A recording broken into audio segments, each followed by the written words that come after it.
It's the belly button specifically. You gotta slide that big toe right in the belly button, jiggle it around a little bit. Straight implant right there. Boom. Yeah. Like that's where it's made. Boom. It's better if it's an outie, so when you're done, it's an innie. You know what I mean? That means you did your job well. Jesus fucking Christ. Well, it's a reverse turkey baster. Yeah. Oh, I love it here so much. Oh man. Bill does not love it here. I'm regretting a lot of decisions right now. Yeah, well, you've been my friend long enough, you know. Yeah, I know. I know what to expect at this point. Job. Yeah, we've we're doing done our job. You got an ad read ready, Russ? Yeah, I do. Okay. All right. Let's do a fucking show, guys. Let's do it. Let's do it. Let's do it. Tossing and turning, counting sheep, and reliving the stresses of the day. Well, it's time to hit the snooze button on that. Introducing NyQuil, your nighttime superhero. Imagine this. You, cozy in bed, and the only thing keeping you awake is the thought of that embarrassing moment from 5th grade. With NyQuil, you can forget all about it and drift off to dreamland faster than you can say, why did I have that boner during my math test? Whether it's a sniffle, a cough, or just your mind racing like it's auditioning for Fast and Furious, NyQuil's got your back. Just one dose and it's sweet dreams for you while your good decisions take a nap. So kick that cough to the curb and let the Z's roll in. NyQuil, because sleep is the best medicine and way better than rehashing that boner story. I kind of want you to rehash the boner story, though. What happened in math class there, buddy? Let's get into that. I mean, the ad read was great and all, but like all I could think about was your boner, as I tend to do. I don't want to talk about it. You put it in the ad read, man. Now we have to talk about it. Where's my bottle of NyQuil? It's out there in the world. Yeah, right?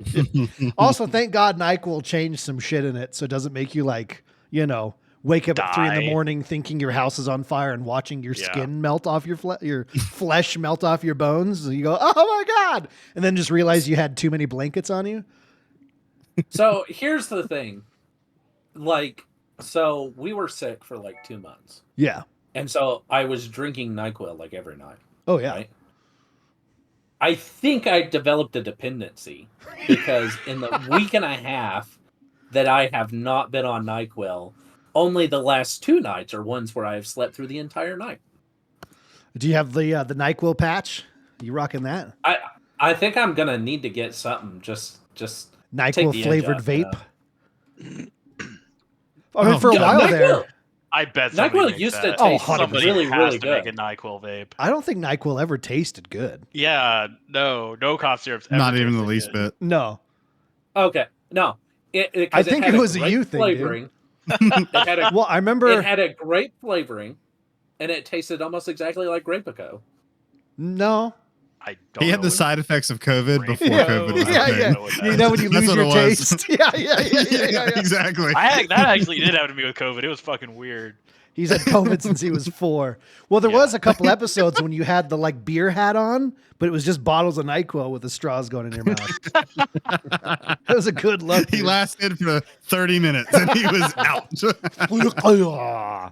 Well, it's one thing that will last longer than 30 minutes, though. It's the boners we're going to give you here, episode 126 of Just Some Gamers. Baby. Welcome on in, everybody. It's me, ELMMERFUDD. I've missed all of you. Smoochy wooches, and I don't know. I want to be closer to you. Like a bottle of NyQuil to Russell's lips, folks. I already said your name. It's the effervescent Russell. And insert echo here. What's up, dude? Dude, so much. Work has been crazy. Yeah? It's been crazy this week. Yeah, but it's been good. Been good. It's weird not having something that's due, like a deadline, because we finished Mass Effect. We did, yeah. The game club's Mass Effect is over. And what's the next game club game, man? It's all up to Russ. He still hasn't given me one. That's what I want to know. I think it's going to be Soul Reavers 1 and 2. Never played those. Soul Reavers. So we're going to have to wait for the remake. Oh, when does the remake come out? December. December, that's right. 10th. Okay. So no game club until then? Mm-hmm. Damn. Yeah. That's so long. It'll give us a couple of months to not have something that we have to get done. Because we can play some of the games. That really good games. Yeah. Dragon Age is coming out, and I'm going to no life it. Oh, yeah. Oh, right. Yeah. Venerable Elmer Fudd. Yeah. How have you been doing? Dude, this week again. I mean, work for me has been crazy. It's like Prime Day happened, which is always fun at the post office. Oh gosh, it's been like it's almost been like 4 Mondays in a row this week. Brutal. But there's the holiday on Monday, and it's happened to be my long weekend from work, so I have a fucking 4-day weekend. So I survived the 4 days, and I'm like, whatever. Nice. Wait, what's the holiday on Monday? I don't know. I just know I'm off. Is it the Columbus Day / Indigenous Peoples Day? Yes. Depending on where you live now, they give it different names. It's true. I give it "Thank God I Don't Work Day." That's the name. Yeah, I that's really what it is for most people. Federal. I get a lot of holidays, but that's one that we don't get. Yeah, I could give it to you. I'm sure I could send an email. Sure. You can just take the day off, or just not show up to work. Also, good ideas. You're an adult. You can just not show up to work. Make your own decisions. Don't let them make it for you. I don't think anybody would notice. My job is very relaxed. Like, I make my own schedule. And so, like, on some of the days where I'm sick, I've, like, messaged my manager, and that's it. And everybody's just like, okay. Yeah.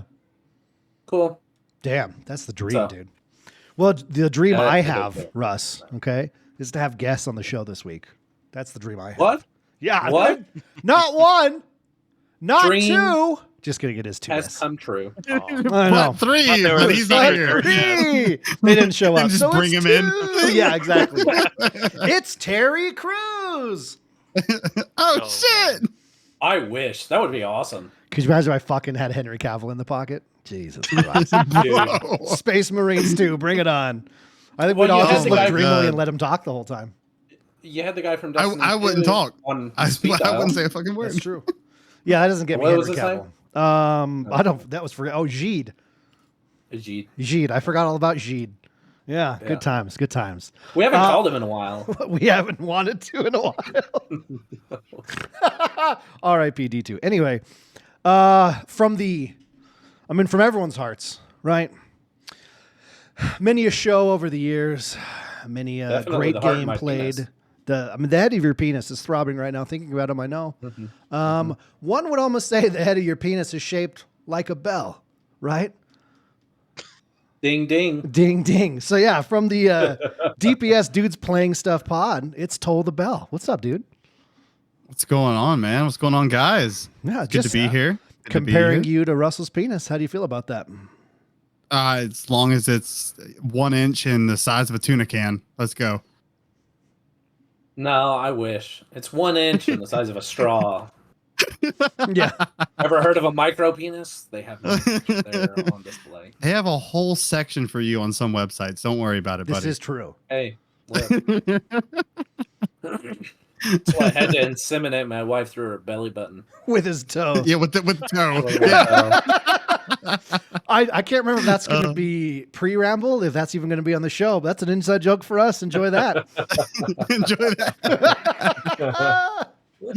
Oh, man. Well, thank you for joining us. I know, Space Marines kind of overtook your life. So I figured this would be a good topic to bring you into the show for the first time. Yeah, I appreciate it. Got 100 hours in it, so hopefully I can spread some light. This could be. Also, folks, you've seen him in D&D. You've seen him in the game clubs. You've seen him in Helldivers a shit ton. It's all over the place, folks, in the Discord and whatnot around us. It's Bill Nye's Bowtie. Hey, dude. Hey, I'm here. Yeah, I was here on time, unlike some people. Very true. And I am ready to talk Space Marine 2. Hey! Look at Holy that fucker! Shit. It's my latest 3D printing project. I was going to say, Still did you coming print together. that? Badass. Not quite complete. Still need some pieces. Dude, that's way fucking cool. Are you gonna do like some of the ornate scroll work that they have in like the? I haven't decided yet. I don't know. We'll see. Yeah, but some ribbons. Yeah, some purity seals and. If you don't put that much work into it, you can still throw it at people. Yeah, exactly. Very true. It's got a little bit of heft, Yeah, I was gonna say it looked like it hurt. I don't it's got think I some want to sharp corners. Hit yourself in the head real quick with it. Let's see how bad it hurts. No, that's okay. All right. Well, Oh. And he's out. If you want to be like that, yeah. I want to be able to have a productive conversation. First round KO. Damn. Well, you came to the wrong podcast to have a productive conversation. Yeah, that's true. I should have known better. I mean, let's just be What honest, the right, night was Russ? for. Yeah, no. I dose up before I come on this show, and that's for sure. You just doing lines of NyQuil or what? It's He just a dries it puddle out. on He the dries it table. out. I just get a little straw and I stick it in there. Now, are you, I lost my train of thought, so it's not gonna be funny anymore. Let's move on. I think we're just gonna jump right in. How do we feel about that? Usually we accidentally talk about random bullshit for everything? 45 minutes and then go, all right, there's a topic. But this time we're just dumping in, dude. And I meant to say dumping, like the seat of my chair. Russ, your camera looks great. You're fine. It keeps going all blurry and fuzzy. It's not focusing on my face for whatever reason. I think it's just because of your incredible hair. I mean, Can't capture all the good looks. That's what's happening. That was, Camera's freaking out. Hey, it that just was cleared really up. good. Yeah. It was the hair. It was the hair. like the hair flip fixes everything. That's why I'm in software. You know, That's they just go, Russell, why isn't this working? And I go, let me fix it for you. And then they all go. That's also how he got his wife pregnant. Yeah. Hair Let me flip, fix bro. it. Hair flip. Did that before I stuck my toe in her belly button. Yeah. That's how I got her to let me stick my toe in her belly button. Perfect. Well, I think the best way to start this, right, is something that's been really, really cool to me with Space Marines launching, right? Space Marines 2 is the amount of people in my life that I didn't know were really into Warhammer, right? Until this game launched. And then people were coming out of the woodwork that I never suspected with just dumping out lore and, you know, what they're going to play as and what, you know, what paints they're going to use and blah, blah, blah, blah, blah. And it's just like, I had no idea this is something you were into. Like I'd never seen them talk about the minis, anything, right? So as Warhammer 40K is a massive IP, right? Plenty of games, obviously one of the longest running tabletop RPGs with miniatures. Well, is it tabletop RPG or just tabletop miniature? Tabletop war game. Started War as game. a tabletop RPG. Now it's a war game. That's right. Okay, war game. Wait, Yeah. it started as an RPG? Yeah, the original I knew they 40K Rogue had Trader, like first edition, was basic. It was like a war game with RPG elements, or yeah. Okay, That's probably that the makes best way to sense. describe War it. game. I like Because that. I a lot also better. They also released Wrath and Glory as well, which was a role-playing Warhammer game. Yeah, there That is true. is a tabletop role-playing game. There's the tabletop war game. Mm-hmm. And then but I didn't know that they had started as an RPG. Can somebody explain Warhammer to me? I know what it is. But Jesus for our Christ, viewers, that's quite the question. How long do we have? Yeah. right. Jesus Christ. How long quick- does this podcast need to be? a quick It's the future. Everyone's the bad guy, and orcs are the best. You're caught up. Boom, done. Everyone sucks, and it's awful, And far it's fun awesome. future of a grim dark universe. and Exactly. it's also awesome. If you like if you like the actual like Ultramarines, pick up another book.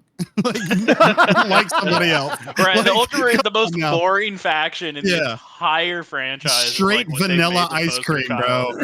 Yeah. But it is the one that you see the most in every media presence, and I don't Because don't it's get it. basic. Yeah, I think 100%. Yeah. Well, so Like- before we get into that, though, Russ, is the question I was going to ask Sorry, before we sorry. really deep dive into lore and whatnot was just like, where did Warhammer enter your life at? Like Russ, I don't think you've ever done the actual miniatures and stuff, right? But No. you were one of the people that I like. I've heard Warhammer mentioned from you.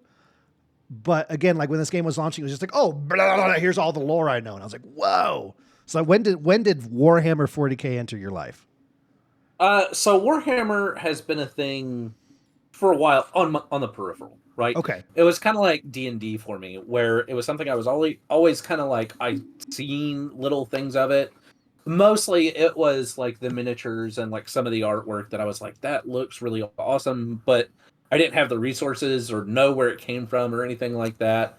And it was kind of like D&D, where it was something I always kind of wanted to know more about, but never something that I really delved into until I got older. And so I actually have a friend of mine, and he was kind of my introduction to Warhammer. He is a Tyranid main. That's his thing. And he played Warhammer, and we started playing D&D together, and he would bring up Warhammer. And I was like, I've always found it really cool. Like, and he would explain stuff to me, and I was like, that just sounds awesome. Like, I want to know more about that. And I think one of the things was he was like explaining the Emperor to me at one time. I think we were playing Twilight Imperium, and he like said something about the God Emperor of mankind, and I was like, wait, what is that? And he was explaining it to me, and he's like, it's this corpse emperor who's kind of dead, but kind of not. He's basically a lich sitting on a golden throne that is a beacon for all of mankind. And I was like, okay, I'm there for that. Yeah. That's really cool. And so where I really started to get into it, though, was maybe a year or two ago. My first kind of foray was Gaunt's Ghosts, because I was looking at things of like, what are the best Warhammer books to get into? And so I started reading Gaunt's Ghosts, and I fell in love with the world. And I went down a rabbit hole of like, I need to know everything about this and who the different factions are and what's going on. And then I started listening to the Horus Heresy, which I'm a lot more up to date with the Horus Heresy and what went on there than I am like legit Warhammer 40K. I think that goes for a lot of people. Like, that's a really good, just like start here and work your way out. Yeah. Well, and the Horus Heresy is technically Warhammer 30K, right? Because it's the 30K millennium, rather than, because this is all 10,000 years after Horus betrays the God Emperor and gives him a mortal wound that then is the reason he ends up imprisoned on the Golden Throne. And so, like, that was my first introduction to it, and that's how I got into it. That's and pretty then, recent. So when I heard about Space Marines 2, I was like, I need this game. It's definitely, I'm relatively new to that universe, but it is something.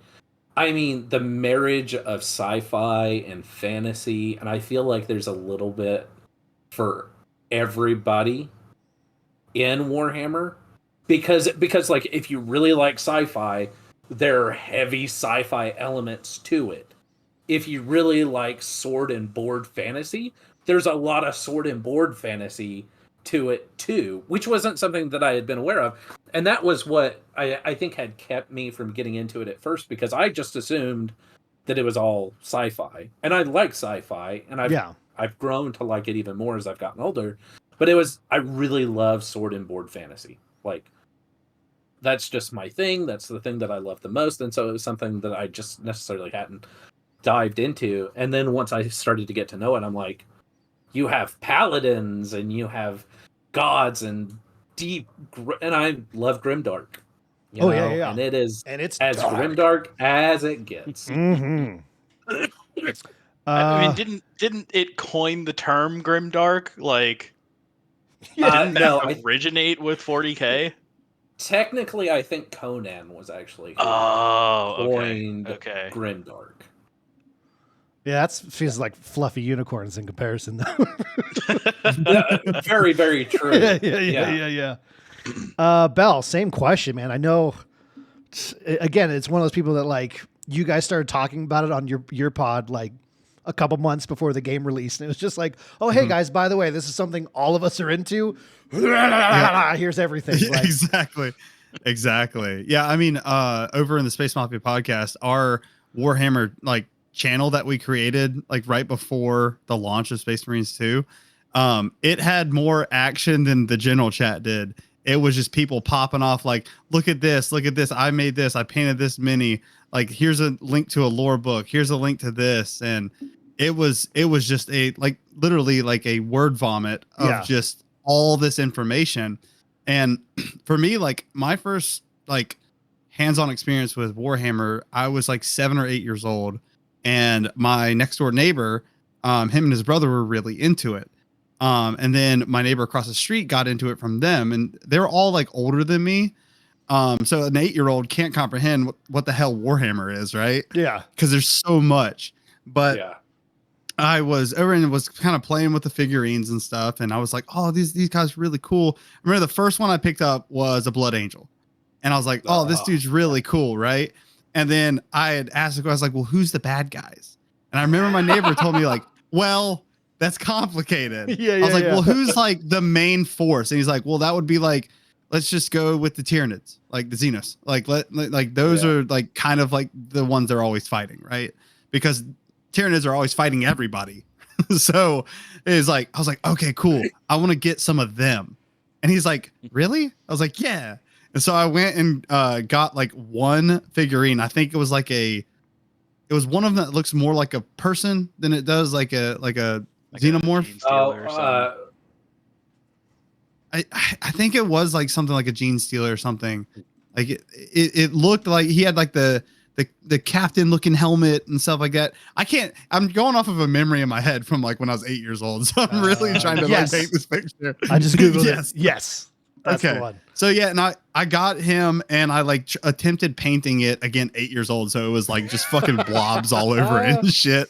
And I was like, and it was one of the metal ones, like the old school metal ones. Okay. Yeah. And so I was like, "Oh, this is so cool." Like, and then I went to my mom and I was like, "Hey, I want to get some more of this." She's like, "Do you understand how much that was?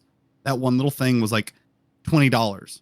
Like, no, you're not getting any more of those." And this was back then. And so I was like, okay. So then I went over to my neighbor's house, and they were actually doing like a mock game. Like they were setting up like their board and everything else. And I was like, "Why do you guys have like all these other things? Like, don't you just play with the things?" And they had the rulers, the like protractors, and like all this other stuff. And I was like, "Why do you need this?" I was like, "Well, this can only go this far." And I was like, "This is so cool." Yeah. Like, this is so cool. And then I did a couple more things with it. And then me being an 8-year-old with severe ADD, and I still have it to this day, I was like, "That's cool. What's next?" And I just went on to something else. Never touched it again. Never looked at anything ever again until Space Marines 2 was announced. And so I got back into it. Every single one of my buddies that are over there in DPS, Space Mafia stuff, they knew so much about it. And I was like, "Here's my hand. Hold it.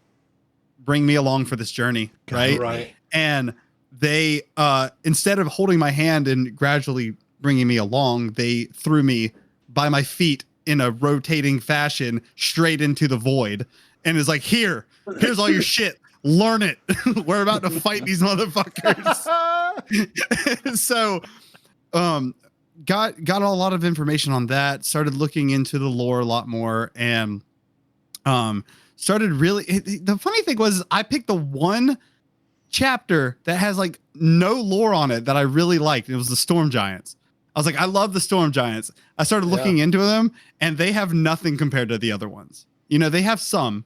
They don't even know who their Primarch is. Like they have Heaven's Skin. It must be from a Salamander's like kind of thing. And I'm like, no one. They think so, but no one said so. And so I was looking into all that stuff, and then when people started sharing all the minis that they painted, like one of my buddies, Aphelion, he was really good at painting, these things. And I was like, dude, I would love to just have those just on a shelf somewhere. That would be cool. And then so we started all playing Space Marines 2. And then when it didn't all hit until I started listening to the 40K Lorecast. And then when we had Brad on our show from the 40K Lorecast. God, what a great episode. I was like, dude, I'm in it to win it, dude. I'm like, let's get it. And I had a whole week off of work because I did take a week off for Throne and Liberty, and it got pushed back. And so Space Marines had just came out before that week. So I was like, well, here's my whole week. I'm diving right into this game. Beat the campaign about twice, and then helped out other people with it, and got a bunch of level 25s and ops. So great game. I love that so much. And again, you're pretty recent. That's awesome, man. But it's always been, that's this, Warhammer is such a again, it's such a big IP. It's lasted so long. Like it's hard to exist anywhere in like the nerdy world and not have like at least heard without of it. having some. Yeah, exactly. Yeah. Bill, you're gonna be. I do find it. Oh, go ahead. I do find it hilarious that your mom was like, "Dude, that was $20. Yeah, You're not yeah. getting any more of these." Not having. Yeah. Like, That was Not a at lot all. of money back then. Oh yeah. well, Like, because even now, like I haven't gotten into the war game yet, specifically because I'm like, I know once I fall down this rabbit hole, I Oh yeah. I don't have unlimited funds. Mhm. I'm never getting out. I watch it a lot. Like I love to watch people play it. Like there's a YouTube channel called Play on Tabletop. Yes. And it's one of my favorite. I will watch it all day long. I love watching them. They have one that's 40K in 40 minutes. So it's like they do a game and then they kind of edit it down so that it's 40 minutes to an hour. And it's like, I love it. And then sometimes they do like these story scenarios. But I can see why your mom said that. And she's like, Yeah. this is not something we're encouraging. I mean, the main reason I wanted to go back was because the games workshop that they had in the mall had a giant space marine in the front of it. And I was like, I want to wear that armor. Yep. I want to get in that. Yeah, no, that was the main reason when I was a kid. We had a Games Workshop by the house, and I remember just being like, oh, what is this? You know? And yeah, same thing. It was like one look at the prices. My mom was like, why don't we go to another store? That's not this one. What do you think of that? I was like, okay, yeah, that's fine. But to jump over here to Bill, I mean, we're all pretty recent. I mean, been around us all our whole lives, but you're the guy, right? You are all in on the minis. As long as I've known you, I feel like it's been your thing. So I've always been into like scale models Yes. and those sort of miniatures. I only got into 40K within the last couple of years, kind of similarly to Russell. But like, yeah, like growing up, you know, I remember like I was really young and like I've been looking here, like trying to figure out what like the timelines would have been. And it's like, it's probably around when like it was either like second or third edition 40K. And, you know, I remember going to like the comic book store in my town growing up, and they had they sold Games Workshop minis there, and they would host games and stuff. And I remember I'd be going and looking at comic books, and there'd be all these guys there with like these huge tables with like terrain and like 100 minis on each side, and they're all painted and they look really cool, and they have tanks and planes and all this shit. And you know, thinking it was really cool, and like I had a couple friends like when I was younger that were into it, but similar to Russell's experience, it was really expensive, still is. And so that was not a hobby my parents were willing to support as a small child. But yeah, so like, yeah, I've always been aware of it. You know, I've always thought it's pretty cool. I've had a couple friends, you know, that have played it, and like they're kind of the ones now that I've like gone to now that I've finally taken the plunge. But yeah, it was around like I think probably about 2 years ago now, where you know, like I've really gotten back into scale modeling, and like that's probably like one of my main hobbies now. And I'd always like seen the Warhammer minis, and I'm like, okay, it's like I'd like to learn how to sort of paint more in that style, like the more stylized, either like grimdark painting or heavy metal style painting. And the 40K minis are like really well suited for it, you know, because like the proportions of the figures are more exaggerated and stuff. Like they're better designed for that sort of stylistic painting approach rather than like with like scale armor or aircraft. You know, they come with pilot figures or crew figures, but they're, you know, very much, you know, realistically proportioned, and so they're very, very hard to paint because they have very small lifelike details on them. So 2 years ago, I picked up a box of Battle Sisters, just like from my local hobby store while I was there. Because I was like, oh, they're cool. It's like I've heard of the Battle Sisters. There's like tons of Battle Sister cosplays out there of like cosplayers I follow, which is also another hobby of mine. So like I probably had the most familiarity at that time with Battle Sisters through cosplay. And like, so I got them, and like I had been buying some like Citadel paints at that point for like D&D miniatures that I was painting, so I had some of the paints. And yeah, like I was like looking up guides on how to paint them, and then I started going into, it's like, oh, there's like more than one like squad of battle sisters. Like, there's all these different orders that you can paint them as that have different leaders and all this different lore. And I painted them up, and I thought they came out really good. And then I bought another box of, I think the second one I got was the Seraphim squad, like the battle sisters with jetpacks.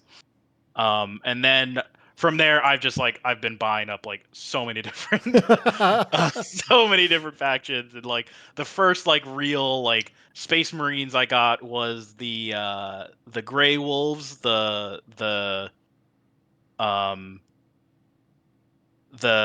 firstborn Space Wolves Yes. Marines, like the original Space Wolves, like just standard Space Marines. And like looking into those, and I'm like, oh well, okay, well now I have some firstborn Space Marines, but now there's this whole new thing of Primaris Marines. Now I got to get a squad of those. Slippery and slope. and for me, especially because I got into it from the hobby painting perspective, and from that sort of side of the hobby, is like I'm not too focused on the actual like gameplay of the tabletop, so I tend to paint my minis like how I want to, and give them the weapons how I want, that I think just look cool, not necessarily what would be optimal for the tabletop. Right.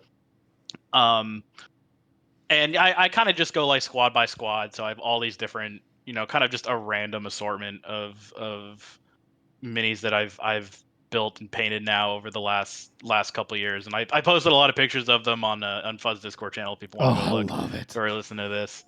I just finished up a squad of Space Wolves Reavers using custom 3D printed like accessories that I bought off Cult 3D. And so they have like all these extra like horns and pelts and stuff on them. And it's like, so now it's like, oh god, now I'm getting into the customized like kit bash side of it all. But yeah, so I still I have like just tons more boxes to get through. And it was kind of just by coincidence how I got into it, like so close to when Space Marine 2 was coming out. Like I think maybe around the time I started, Space Marine 2 had been announced, but like I wasn't tracking it at all. But yeah, and I started getting more and more into it over the last couple of years, and it's like, oh yeah, Space Marine 2 is coming out. This game looks awesome. It looks right up my alley.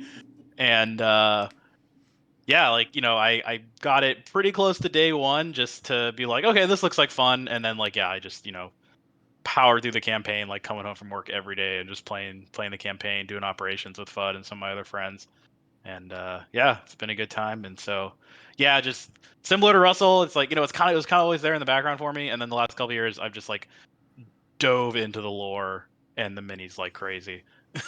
Yeah, I'm scared to start. Gotten obsessed with it. It's a lot. Like if I'm having like a slow period at work, I'll like open up the 40K like fan wiki and just start reading articles. Just click a button and go. Yeah. Yeah. Oh, what's this legion I've never heard of? Okay, cool. Here's 10,000 pages to read about them.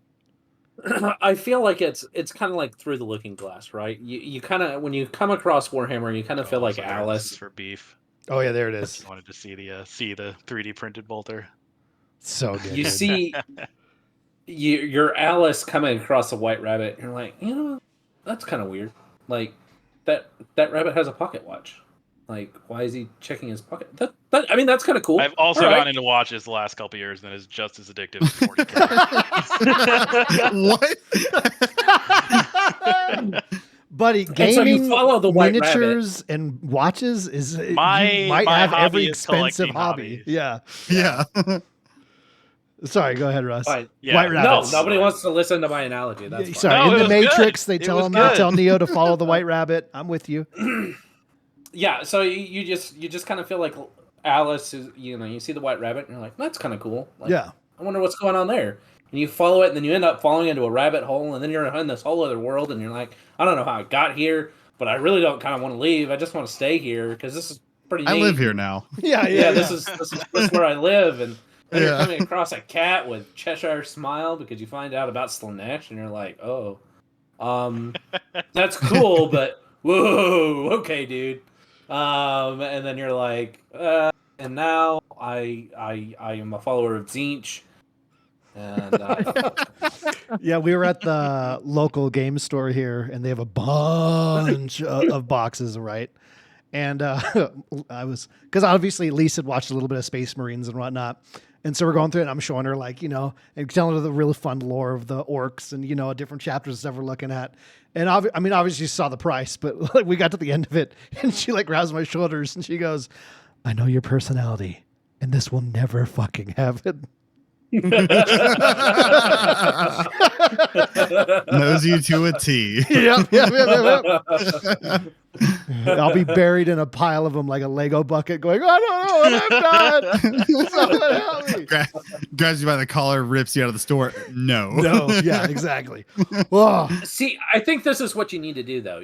Because I think Lisa could get into Warhammer. That's what I tried to tell her, right? And she's like, I know what you're doing. It's not going to work. I know what you're She doing. knows I me think too if well. you got to find the right hook for her that's going to get her into it. Maybe the orcs. I think she'd be into the orcs. Yeah, no, Orcs are they're like a good gateway. I could see Very her simplistic. being an orc main and just having this massive orc army. So you need to find the hook and get her into it and let her start buying the stuff, and then this is all stuff I brought up, dude. Yep. Well, what's great about reminded orcs, me. you don't even need to know the rules for orcs. It's just like you just make it up. If you believe it happens. Their whole point. Yep. Daka. Well, she brought up when I got her into Red Dead Online, and then we were like really, really bad parents for like 3 months straight. And she's like, we can't do that to these kids again. I was like, oh, okay, I guess. Anyway, they're old enough. You can get Izzy into Space Marines too. She was the one super. I was telling her about the big thing. I was telling her about was her fucking spaceships run by one button, and she's like, that is the greatest thing I've ever heard in my life. Raise the shields, boop. Fire the guns, and red goes. boop. Red goes faster. It's the same Exactly. Oh, so good. Anyway, we're here to talk about the motherfucking video game, folks. All right, let's go ahead and jump in here to Space Marines 2, and let's rip the Band-Aid off. Right, it's a testosterone-filled fuck fest. Okay, hair blossomed off my chest. Right, my balls dropped for a second time in my lifetime. Okay, like holy all accurate shit. Description. Yes, out of the gate, it was just like, yep, this is going to be a special experience, like an ode to Xbox 360 games. I'm a huge Gears of War guy, and I love third-person games. And to be back in that, like, just big, heavy, clunky dude with a deep, gruff voice and piercing eyes and a smile that makes you... Sorry. Wait, does Titus smile? He does. Yeah, if you... You can make him smile in the photo mode. That's true, too. Can you really? Yeah. If you are... That Only seems time he'll ever terrible. do it. If you're I executing don't think I'd something... ever want to see a Space Marine smiling. I've seen the picture. If you're executing something and he's doing the thing where he like grabs him by the mouth and like rips him apart, if you zoom in photo mode, he is like just smile, and not like a terrifying evil smile. Like, I am doing, this is my life. I love this. Like, just the best so day of my happy. life. Yeah, 100%. The Emperor protects. Exactly. Let's just, wide open. Let's just get into the campaign, gameplay, all that good shit. We'll get to the multiplayer and stuff later, but just campaign notes, man. I'm wide open floor. I've expressed, fucking go, guys. Holy shit. Campaign, absolute 12 out of 10. A lot of fun. It was so good. Storytelling, everything, the details, at this point people should have played it. So spoiler warning, throwing a fucking statue at a Helldrake. Yes. Was the best fucking time of my life. I was screaming. I was like, no fucking way. Well, it's like every moment would happen where you're like, it can't get cooler than this, and then the next mission And then would it happen, does. and you're like, whoa. Right. It's like it's the gratification. It's exactly what you want out of a 40K game. Yeah. It's like you're just a Space Marine. You got all the guns right from the start. You got the chainsword right from the start. You got all the weapons, all the armor, and you just go for it. Right. And you're just out there screaming and hacking up Xenos, and it's a good time. Well, they were really. One of the things that I liked is they were really, and I don't know if it was the license with Games Workshop and it was very restrictive or what, because I know they're very protective of their property, but they stuck to the lore, like to the point to where you know in multiplayer you can't choose certain colors because they're like that wouldn't exist in the faction, like that's not a thing. We can't do that.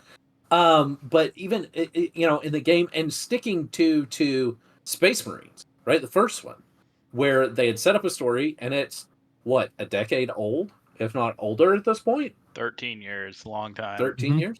So I mean, it's been a while since they've continued that story, and they were like, "Meh, screw it. If nobody's played it, they'll figure it out. We're gonna go continue on with what we set up in Space Marines 1, which was Titus was labeled as chaos. Like, you've been corrupted.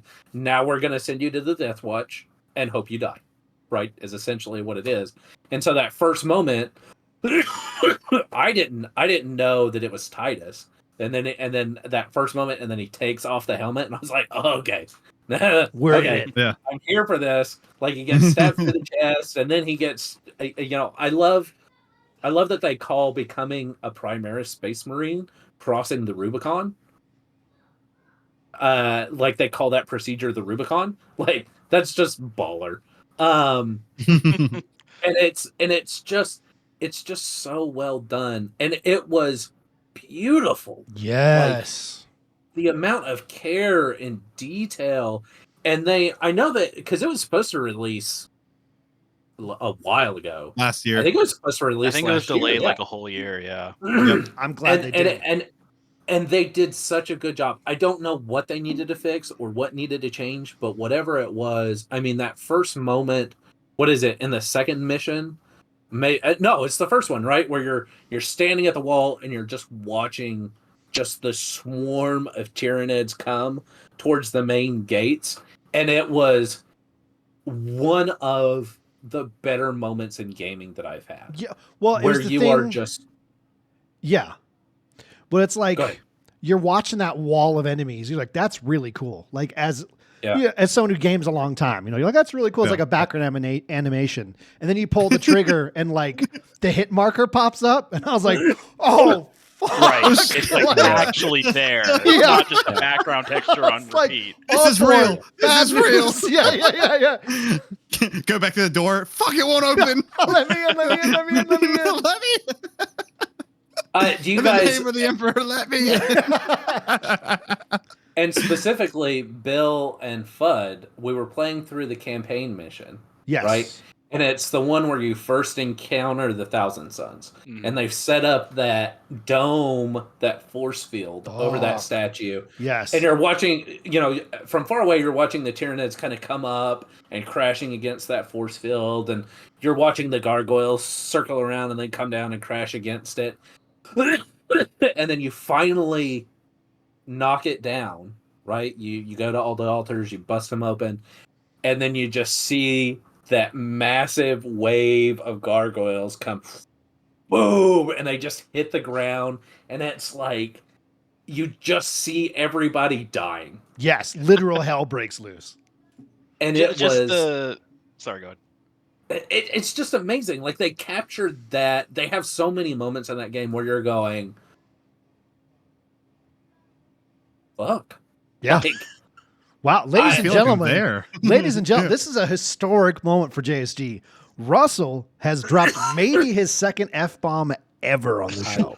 Oh man! Wow. I mean, it's worth it because you just I mean, like, it's words fail you, and you're just like, I would never want to live in this world. No, but I will play a game in this world anytime. For me, it's the attention to detail of like everything, and this definitely goes into multiplayer too. But it's like you're walking around in the environments, and like there's all the NPCs, like all the details on their armor are like straight off the box art. All the worlds and realms, like all the Gothic architecture of all the buildings and environments, like all the iconography is there, and it's like so like densely packed in and over the top, like just how it's always described, like just to like the most absurd level of ostentatiousness that's like always depicted in like drawings, but here it is in a full 3D environment that you can explore, right? And to me, that's like the graphical fidelity of the game is definitely one of the biggest like huge things for me. And I'm not someone that really cares that much about graphics in games, but it is like it's just so well done, and it looks so incredible. It really nails the like similar to like Helldivers, where like the gameplay itself is so cinematic, right? Yes. Where it's like there's just Yes. walls of enemies coming at you, and things are blowing up. There's NPCs like fighting in the background, and shit's happening everywhere, and it all looks like it's scripted, but it's not. It's just like it's one of those games that is like really similar to Helldivers, where it's like they've really gotten like a good enemy AI scripting that knows how to behave cinematically to have those cool encounters all the time. Well, and I think it is, when you remember some of the games that you played as a kid, and they were awesome because your imagination fills in a lot of those gaps. Mhm. Yes. And we have finally reached a point in gaming, and Space Marines 2 and Helldivers 2 are big parts of this where you are playing the game that you always imagined you were playing. Mhm. Yes, absolutely. Yep. Because it's all literally happening there. It's not, in the past you always had like, if there was a swarm of enemies, there was like, you were in a tunnel system and you could hear them swarming on the outside of the tunnel.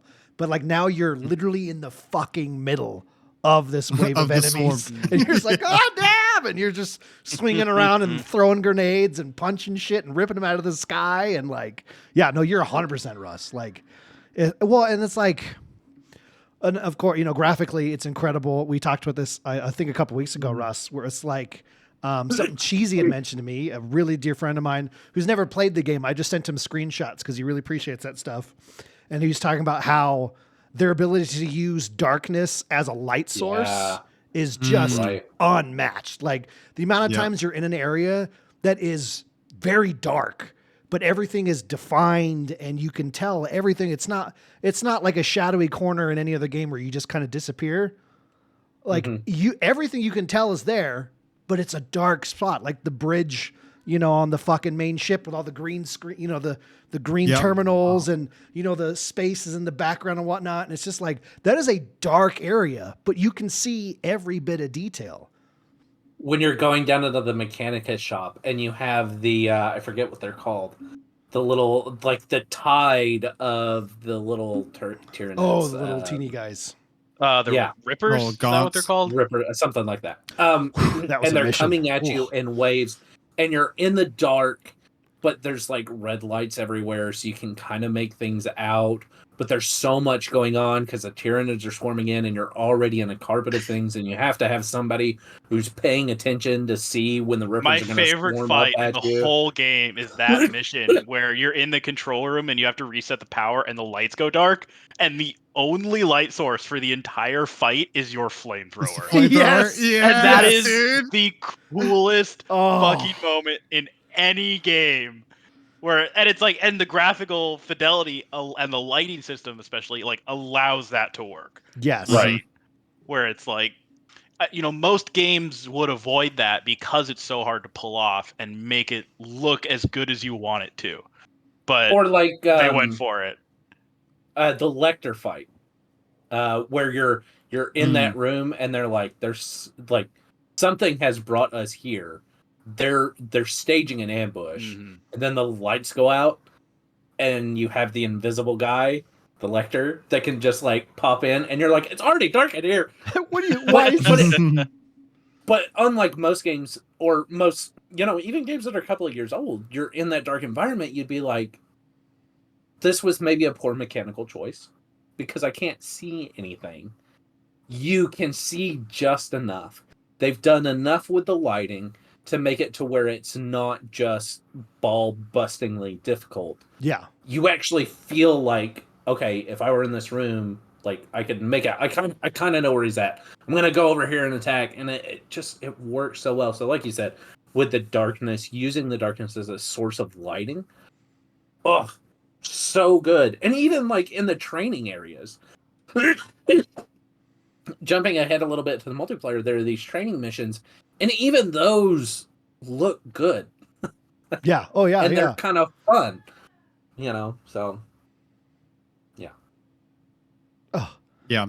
The attention to detail is just astonishing in the game. And I do remember when I was running through the campaign, I was running through it with a buddy of mine, goes by Monkey, and he is insanely into the Militarum. And he loves the tanks, loves the foot soldiers. He's like, screw the Space Marines. I like the foot soldiers, the Cadians. Like, I love these guys, right? And going through there, like they had so much attention to detail that he knew exactly which tank was which one and how many points it was in the game. He's like, awesome. Oh, that's a Chimera. Like over there is I forgot the name of the one where it's everything's technically kind of a Chimera. They just changed it up a little bit unless you get to like the really big ones. And it a had Rhino, like a Lehman Russ. Lehman Russ. And he's like, dude, we're following a Lehman Russ. Like, let's fucking go. It's like he just blew the door down. Let's go. He's like, Lehman. He fucking blows the door down. And there was the ones with the rocket pods on the back when you Second Planet, when you were walking through and they had like the briefing with like the sergeant and stuff like that. And he was up on top of the Lehman Russ and they were like talking to them and stuff. I stood there the whole time just listening to that speech, and it was like, it was so immersive. And then you walk around and then you see the parade of the army go in front of you. And he's like, oh, there's that. And he was like telling me on every single thing. So I was like, dude, I'm getting more information than I need right now, but I love all of it. Like, this is so good. Well, like, attention to detail. Oh, wait. Talking about the Lehman Russ, when it was going through the wall, when it turned its turret backwards to go through it, so it wouldn't butt up the barrel to it. Yeah. As soon as it gets through the wall, then it turns. He was like, no way they just fucking did that. Like, small little details, man. Oh, so good. Well, what's cool is those foot soldiers even had their own moments. Like, they didn't just exist. Yeah. Like, there's so many missions where they'd save you, or you'd save them, or you'd be standing side by side, and like they had really awesome moments. Well, that ties into like the cinematics for me, where it's like, you roll up as the Space Marine and you are like a literal holy presence to them. Yes. And they're like kneeling to you and all this stuff. But then like you get into the action and you're like, okay, let's go. And you all fucking charge in together, right? And they're in front of you. And they're in front of me. They can run faster than me. Yeah. And I'm like, yeah, I want to be in there with the shit with the Cadians, Yeah. And the attention to detail, right? Because the Cadians have violet eyes. Because they have it in the game. Lore, and they have it in the game. Like, that's a thing. And then the ones who have fallen to chaos don't have the violet eyes. Oh, I didn't realize that. The one that did the ambush? That's right. So, my impression of that is that they weren't Cadians, not that they had lost the purple eyes, that they were you are correct. Cultists who had dressed up, in impersonating Cadians. Yeah. You are correct. But still Sorry, a cool I detail. misrepresented that. But it is still a cool detail. And then you're talking about cinematics, that moment where you're coming up, it's like towards the end of the game, right before Lord Calgar appears. You're walking up to the hill. Speech in the background? Yes. This standard cannot fall. And you're holding the banner up.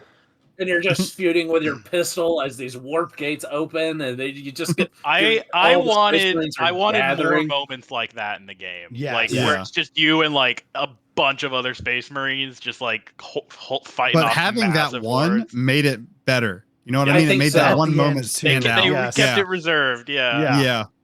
I almost couldn't make it through that, man. I almost had to like pause it, alt tab out, and go jerk one out before I could continue. Like it was just like I was gonna say wipe the tears from my face. It was just so. I was just like, I don't know how to handle these emotions I'm having right now. Like it's just like there's been some solid games, right? But just a game that just fucking you're just like, yeah, I'm a fucking man. I was just like, oh god, they solely focus on the campaign. Everything else that they added was kind of like a bonus, but the campaign, it would have been fine without anything else. Yeah, I would have played that campaign I still would have been happy. A couple times through. Yeah. Yep. Well, so we're talking. Sorry, Russ, but we're talking attention to detail, right? The little stuff. but just like the fact that how oversized everything is, like you see it is the miniature game, but like to be in there man. and they're like, hey, we're going to move this freight elevator. You're like, oh, okay, cool. And it's like 8 city blocks wide. And you're like, what the fuck? And the chains are like literally as wide as my entire house, just up and down. I'm like, holy shit. Just Dude, the world everything building being was oversized was insane. just, oh my God, so cool. I remember the first moment, and I think it was one of the multiplayer missions where we landed, and it was the first time that I had seen their representation of a hive city. Oh, And yes. just because I've read about them, I knew what they were, but just seeing it in that format, that 3D element of like, whoa, just whoa, like you said, the scale of everything, and like, or that moment where you first enter and talk to the captain of the Space Marine chapter that's there, or the Space Marine the whatever Captain Scotland. Yeah. But you're looking out these like gothic cathedral windows onto space. Yes. That The biggest was... skybox I've ever seen. Oh I was like, my dude, this is insane. With other ships in the I didn't even distance notice slowly it. going by. Yeah. I didn't even notice it like the first couple of times I went through like the first couple of missions. I got back to the battle barge, and as I looked over, I saw like those stay stationary as I was moving. I was like, wait, that's depth. Holy shit, that's fucking space.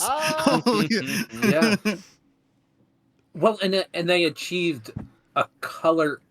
You don't typically see it, right? Like they kind of captured. Ooh, my son is screaming. Do not know what about. They kind of captured, like, I only remember seeing this once in my entire life. It was when we went to, what was the name of that canyon? Coldwater Canyon? You were with me. Like we were out in cabins. It was a church trip. And we were in those cabins. And it was just in this canyon in Colorado, right? But it was the only time that I've looked up and seen the different hue saturations of blue in a night sky, where I could actually see like nebulas and stars that I'd never seen before. And they captured that same kind of majesty in that moment where you're looking at the skybox out from the ship, and it's just nebulas of stars and everything going on. Like, it's amazing. Okay, so what are your guys' favorite story moments since FUD disappeared on us? Yeah, there's the flamethrower moment in the dark. Yeah, the final, like the last stand at the end before Calgar jumps in. Leading up to that, when you're on the final planet, Demarius, and the dreadnought like busts through the wall and just like tears apart the Hellbrute right in front of you. He sticks the minigun in its mouth and he's like, point me towards the enemy. It's like, they're all around us. Lead me.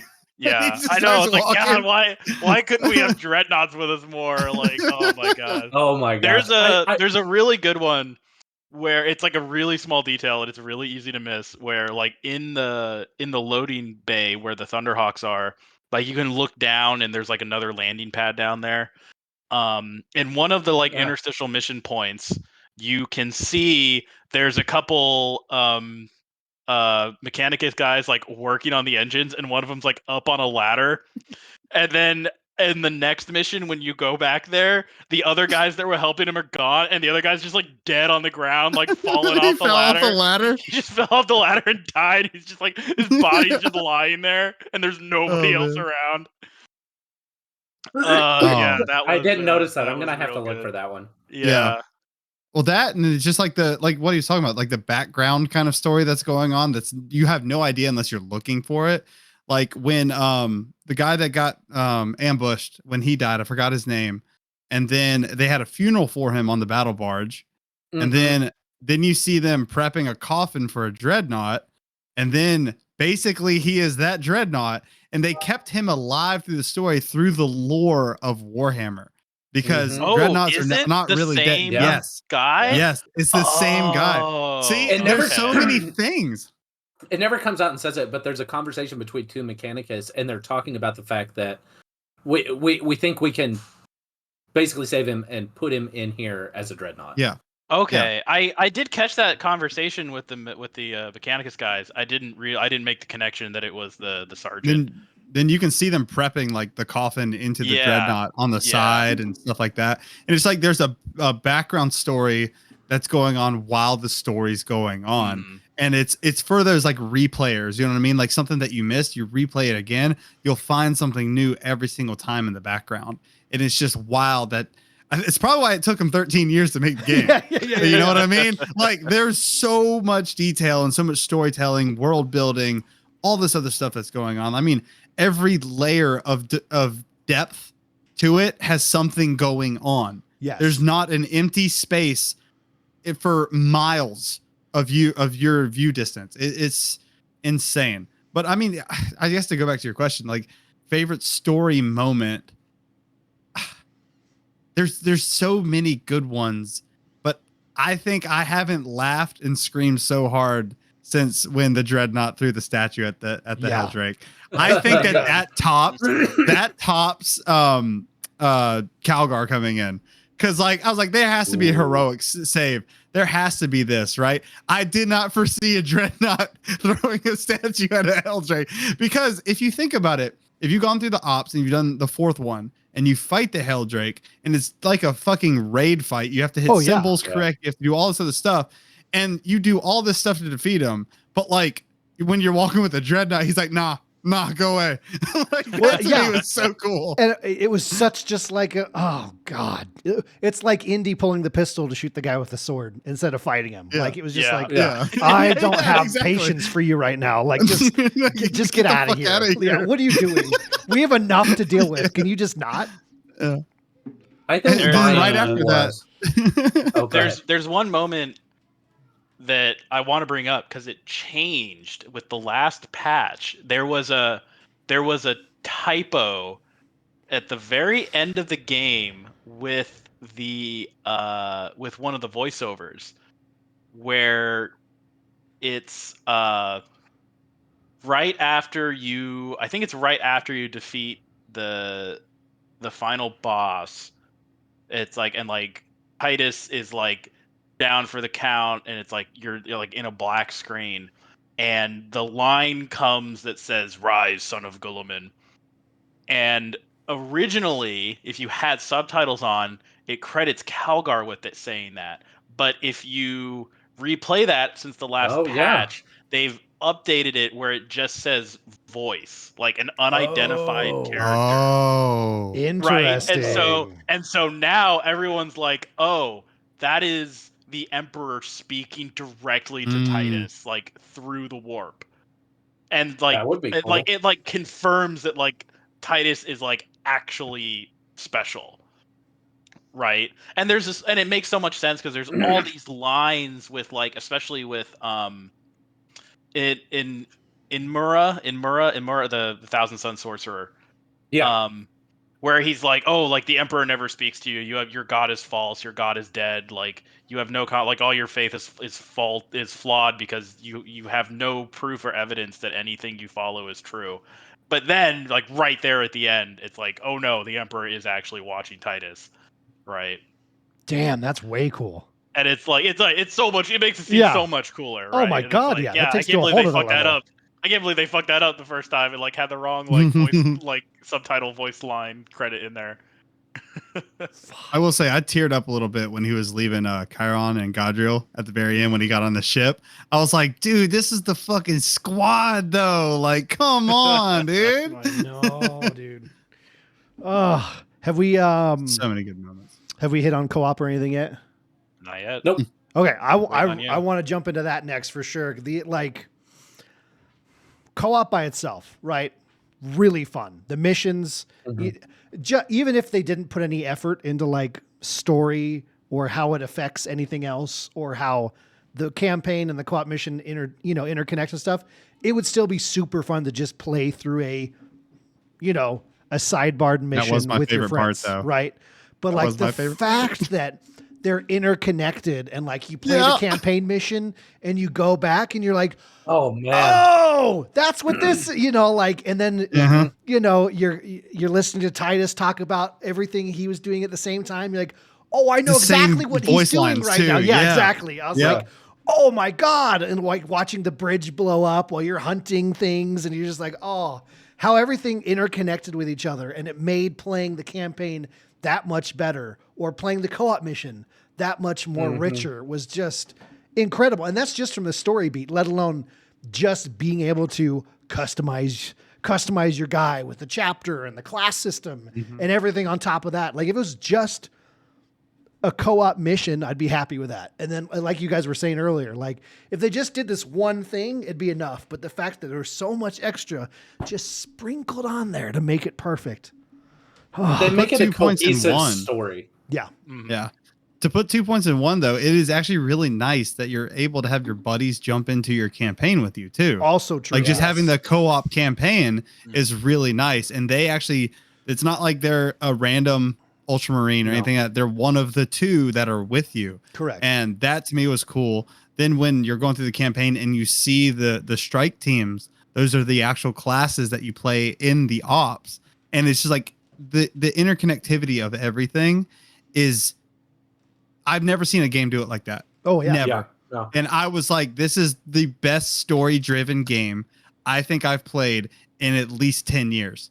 Like it is so good, but the ops themselves and picking your chapter and making it however you want to, the level up system within the weapons makes you want to just grind it more and more and more. Like, are you 25? Yeah. But what are your other weapons looking like? Okay, go back and level those up. There's a lot of replayability, even though there's only 6 ops. And technically a lot of this game is linear, but with the world building itself, it's a lot more immersive and almost open world feeling. And I think that they hit that perfectly, because having an open world game is very stressful on a game, on servers, whatever, right? A linear game, easier on a lot of systems too. So it's a lot of other people can play this game that doesn't have the most updated PC or the latest gen console, stuff like that. Like a lot of people can play this because of that. And I just think that just the co-op missions themselves were just very well done. And they put this out at the right time too. And they got a lot of traction for it. Yes. And with the roadmap and everything else, with everything else coming up, hype is there. They're doing it right. Well, I think it was They really are. second or third mission, co-op mission, where you're hunting the crap. What is it? The really fucking big Hive Tyrant? The Hive Tyrant. Dude, Yeah. the boss And fight. we failed it miserably, right? And then I went and played I did that before the campaign mission. And I remember in the campaign mission, he's talking to the other squad and they're like, we think we're on the trail. And I was like, that didn't end well. Like, I was like, I know what's about to happen to those boys. Like, yee. And But- go ahead. I was just gonna say, I think they did it. It's surprising Yes. that more games haven't done it that way, because it's cohesive and you're telling a story. And even though you're replaying the same missions, I have noticed, and I do like this, they're a little bit different each time too, right? Just different enough, right? Because you go up in level, you're dealing with so much more. Like the difficulty from 1 to 2 to 3 is like, whoa, dude, okay, it's big as you're going up in those levels. But then also those little changes make it to where the replayability for each one is also fun. Like there was one, I had played it before they went in, before they came in with me, because I was waiting on them. And when I played it by myself, it was so much longer. For whatever reason, like it had me go into each individual room and do these different things. And then I played it with them and it was like, now you're not going to have to go through all those rooms. Just go through this one.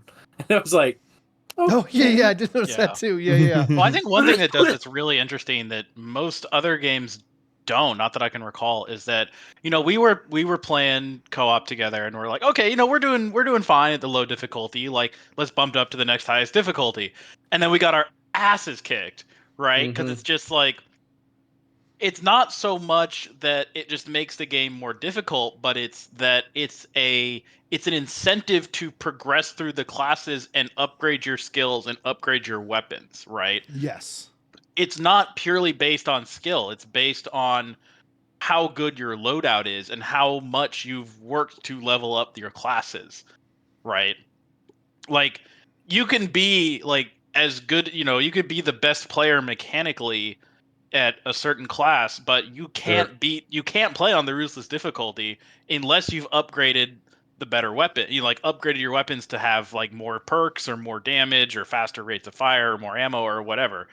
So it's not it encourages you to keep playing it. It's not just like, oh, okay, well, I can play everything on the highest difficulty, so now there's no more challenge. It's like, okay, well, no matter how good you are as a player, unless you actually take the time to level up the classes and like sit down and actually enjoy the game, you're not really able to just jump in and do it. I'm sure there's exceptions to that. I'm sure there's fucking Always one crazy guy. people that Yeah. there's one guy that can beat all the highest difficulty with base weapons. But yeah, But What- there's that marriage of you can be good and you want to have better weapons right. because they feel good and you're just improving upon your skill.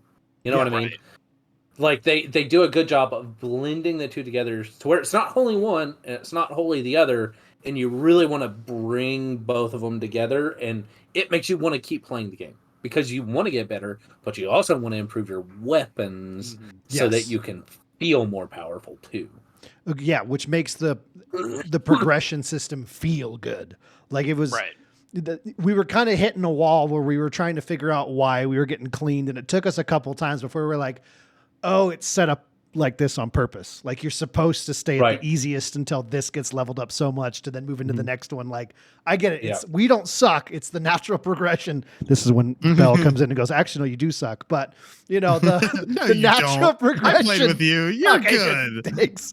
But how that natural progression of leveling up worked, like you were supposed to stay at this difficulty level until you had this stuff ranked up and then move forward to the next and so on and so forth. It was a satisfying system. I really dug it.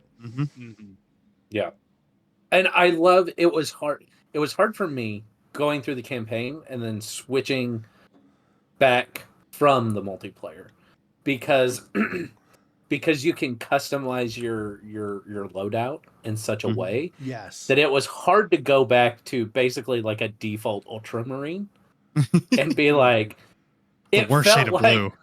yeah, it almost felt like okay. It felt like the difference between a Space Marine and Astra Militarum. Of like when you go from the multiplayer and you've got your character all classed out and you're like, okay, I understand this, and then you go back to playing Titus and you're like, this feels like the worst kind of default Space Marine right here. Which is sad. Titus has 'cause nothing he's on so my white fucking scar. cool. Yeah. Yeah. That's Yeah. one. That's one. Like reading through like the Reddit pages and comments where it's like that's one of the suggestions for it that I've read that I think would be a really cool addition is like as a new game plus you can play through the campaign as the operations classes with like custom would be loadouts cool. and stuff. Yeah. That would be super cool. That would be cool. I'm gonna throw something else at you. Bring it. I had thrown this out to our community while we were playing this, and I said, "What if they wouldn't do it? But like, what if there's a super challenge mode where you're playing as Acadian, and you have las rifles, and there's a swarm coming at you, but you have an army with you, like you're part of the army. You have like the Lehman Russes behind you and stuff like that, and you're just charging into battle. One hit will kill you, but you're just in it to win it, and you just see how far you get. Like, Well, the I know they're game coming out with a couldn't horde default mode, Space but Marine like anymore though. I know that's why I said they wouldn't do it, but God, that would be so That'd cool. be so cool. That would be At least, would be fun. like just one mission. Just one Yeah, mission yeah. Yeah. where you're like, we're gonna throw Fudge, you shoot into them, what it turn around. actually Oh feels shit, like. he's dead. No. It kind of He's reminds getting me. ripped apart. I feel like it would be like that last mission in Halo Reach, where it's Oh, just yeah. like you're Just the you. only Spartan left, and you just got to survive as long as you possibly can, and eventually you're gonna die. And I feel like that would it would because when I played that was like a cool mission, like that last ending part. was so cool, and I feel like it would feel a lot similar, where you're just like, you bringing up Halo is This actually what made me think about it, because I remember playing through ODST, and when you first encounter an elite in that game and you are scared fucking shitless because you do not have plot armor anymore, and you're like, oh my god, dude, he's tearing ODST us is apart. my favorite Halo game. Yes, Like, it's so for good. that reason. Yeah, it's like a horror game almost. It's like a Halo horror game. You're like, oh shit, what is that over there? You have to like sneak around and stuff. That would be cool in this game. Yeah, no, me and Russ did a co-op not too long ago through ODST, and we got to that point, and it was like 8 minutes of us 3 going. years ago, wasn't it? It was like 3 years ago, yeah. It was like 8 minutes of us going, dear God, fucking why? And just like sprinting. All I in have is a circles. submachine gun, man. Oh my! I think we went through like 9 different weapons. We're just picking up, and yeah. It's Oh, that'd not be so Burn doing through cool. all anything. your ammo to kill That's one not- brute. Yeah. Just make another game that lets us. Your idea there, Bell. Let's just make it a whole other game. Yeah, yeah, yeah, easy like to a do. Militarum game. yeah. I'm down I for that. believe it's called Warhammer 40k Darktide. Oh, that's true. Yeah, in a way. But You're let's do right, Dark Tide because too. you are kind of like ground forces. But like, you know, you're like, you have psychers and you have ogrins and you have stuff like that. Like they have their abilities, their muscle, their powers, right? Right. But Cadians are just full will, full strong, Cadia stands shooting motherfuckers. You know what? I think now that we're talking about this, I feel like we need a game, and that is the Fall of Cadia. Yeah. Oh, That'd be cool. yeah. I mean, that's just That would Halo be Reach so and cool. 40k, right? Like, I'm fine with that. That's okay. I'm cool with Yeah. it. But can you imagine how baller that game would be? Yeah. That would be so fucking cool. Yeah.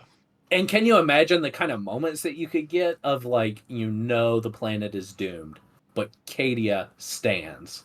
Mm-hmm. Oh, that'd be Fast forward, we get another planet. Don't worry about it. Yeah. It's all for naught. I have a story idea that I want to write that is just the Fall of Cadia. Because I feel like that is just such a cool story. That one I would read, yes. Russ. That one I would read. Mm-hmm. Well, to bring it back I to can't co-op read, real but quick. I try. yeah. We'll do an audiobook of it. Don't worry. Yeah. But to bring it back to co-op real quick, because we all played with, our friends or people in the community and whatnot, right? I wish he could have been on the show tonight, but he's flying to go visit some friends. It's very exciting. But my Death Original, awesome guy, massive. He is the Warhammer guy his whole life. So it would have been awesome to have what I thought you were, Bill, before you mentioned 2 years ago, is what he actually is, right? His whole life. You're right. But he played a lot of just with random people. And he says, I've never played a co-op game like this with randos that everyone role plays. Because like how I mentioned at the beginning of the show, how many people this came out and they're like, I love Warhammer. And you just had no idea. He's like, I'd have people join that if our chapters didn't, it happened multiple times where if people didn't like my chapter, they'd join and be like, brother, I can't stand with you. And they'd legitimately just fucking leave. That's awesome. And I'm like, that is incredible. But like, yeah, people would just like interact with you depending on what chapter you were and like just be in it the whole time. And he's like, there's nothing, I've never experienced something like that where everyone is just all in on like, we're not just here to get the mission. Who cares about, the meta and, what we need to just get done in the mission. Like we're here to say brother over and over again and discuss our different chapters at the same time. I was like, oh, that's so cool. I wish I'd done more just with random people. That sounds really fun. Mm-hmm. And there's a level of co-op that I've experienced with some random people in the game that was kind of surprising. There weren't a lot of people that were toxic. There were a couple of people, like especially when it first came out, that just picked up everything, not realizing, oh, hey, this person may need something, which is why I rely on melee classes, because I don't need to worry about somebody stealing my ammo. True. But the point being is that there was a cohesiveness in there that was kind of, in the early days of Helldivers a little bit, Oh yeah, when everyone jump in for yeah. Liberty for Super Earth, and everyone just it's fun to have a game that everyone wants to lean into that. It's super fun. Yeah. Did anyone do PvP at all? Yes, it's No. amazing. I've never I tried never it. touched it. So fantastic. this is all you, Bell. It is Sell us on the PvP. So It is so good. Like when I saw like the gameplay like teaser of PvP, Yeah. I was like, this reminds me of like Quake, like old school Wow. arcade shooter. Yeah. You get in there, everyone has their like set abilities. You can't do anything too crazy. I mean, technically, the assault class can fly a little bit too high.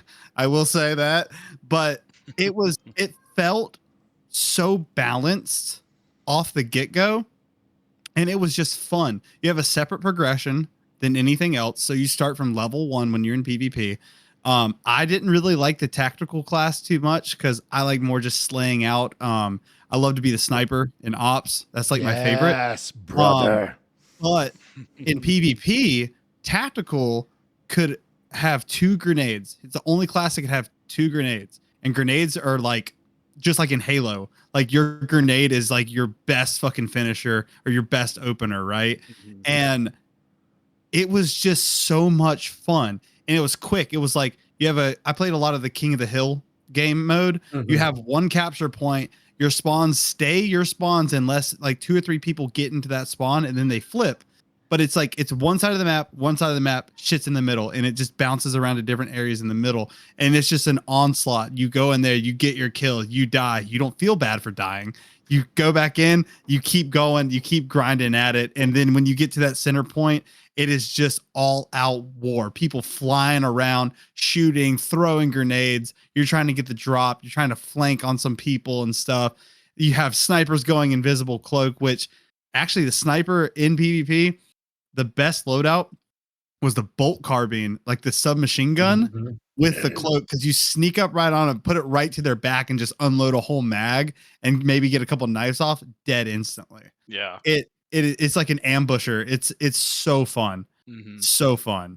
Yeah, because I saw that option, like playing in the operations mode, like you can still do that in the PvE, and I'm like, why would you want to take an SMG as a sniper?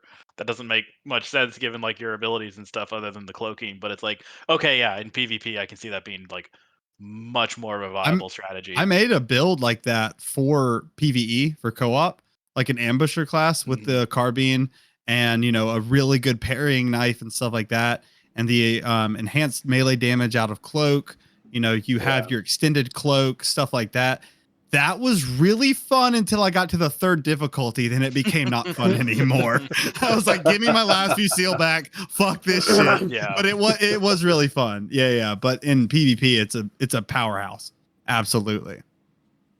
So I want to know who, if you could pick one class, what would it be? In PvP or in all of it? PvP and PvE, because I realize different things for different people. But I haven't played PvE. I have one for PvE. PvE sniper. Yep. PvP tac.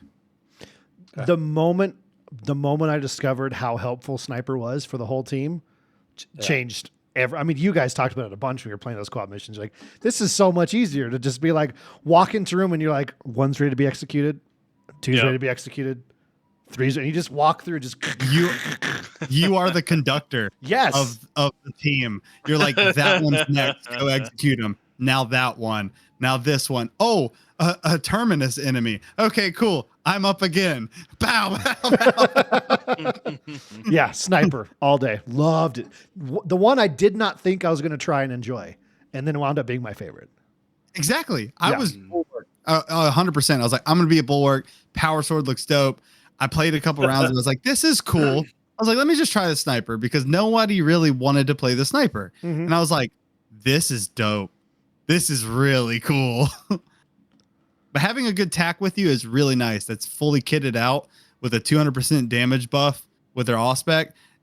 Dude, Blackbird, who I play with, would throw an Auspex on a Neurothrope. I'd get like 5 headshots off with the last VCL and it's almost dead. And that's on like difficulty 4. It was stupid the amount of like damage buff I get and the like damage buff that's on him. You pair that together, and then you start getting that team synergy going on the level 4s, and everything's coming together. It just felt like a fine piece of art. It was great. Oh, I love that. Yeah, I've mostly stuck with heavy through most of my playing, just because it's like I just love like the mob clear on it. Just so much fun. Heavy bolter? Heavy bolter or the multi melter.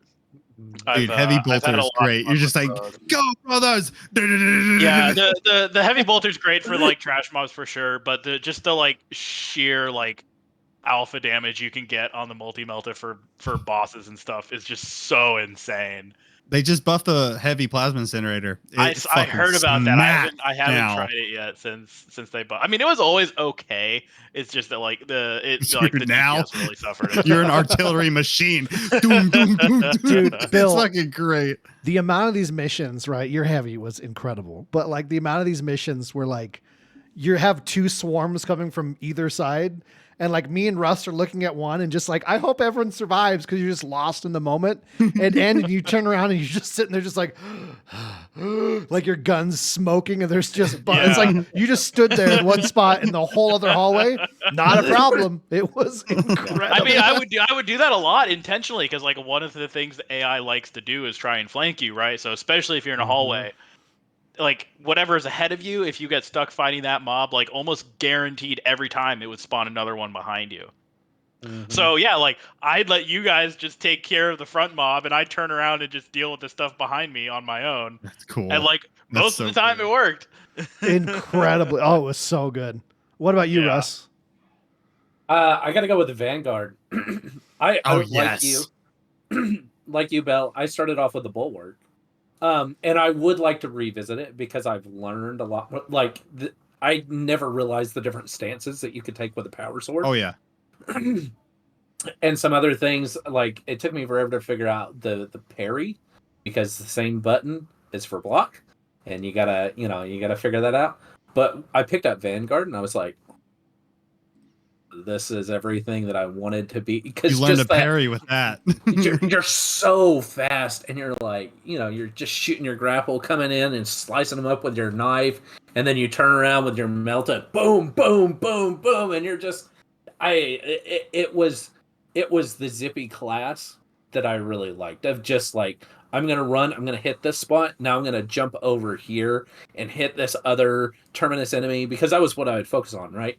Any terminus and above, yeah, just jump, so that you could just, and it was just fun because you've got very low ammo, but the fact that you can build it back up so quick with the Vanguard and just survive, its survivability was just fantastic. I'm going to give you a little bit of like a tidbit of information that may get you into PvP. The Vanguard can grapple to anything in PvP, walls, anything like that. You can swing up over a wall and like fucking flank somebody. It is cool as shit. I never played it, but as I'm playing it and I see them, like they spawn, grapple wall, fly in around a corner, and they're just going back into the battle that quick. I'm like, dude, I might fucking play Vanguard in PvP. That's just dope. Vanguard is a lot of fun. It is a lot of fun. Bulwark is actually, I really haven't tried Vanguard yet. I need to go. Oh, dude, it's fantastic. Vanguard. Mine's like almost 20 at this point. It's like one of the last ones. I'm like, why did I do this last? This is so much fun. Yeah. Yeah, I'm the same way, where it's like I just want to stick with one and just like level it up before I like move on to the next one. But yeah, I have messed around with them a bit. You like with the doing the trials and stuff. I've messed around with like all the different classes doing the trials, but I haven't actually like started leveling up or done an operation with it. But yeah, all the gameplay, like the high speed, like jumping around, does look like a lot of fun. It really is. Talked about assault because that shit is a piece of paper. I don't even really remember the assault, to be honest with you. It just gives you the like, the jump pack. I'm thinking tactical. Jump pack and Thunderhammer. Yeah. I really loved the assault in the campaign. Yes. I love jumping up like, and you got that big Thunderhammer. Boom. And that was so much fun. But I think they were talking about changing it recently, but you go like 2 feet in the air. Yeah. The jump height in ops is horrible. You have to instantly hit your melee to get your slam off, or you just fall back down on the ground. It's rough. It's rough. And PvP has the campaign jump pack, so you can fly super high in PvP. So I have no idea why they did that in PvE. I really don't.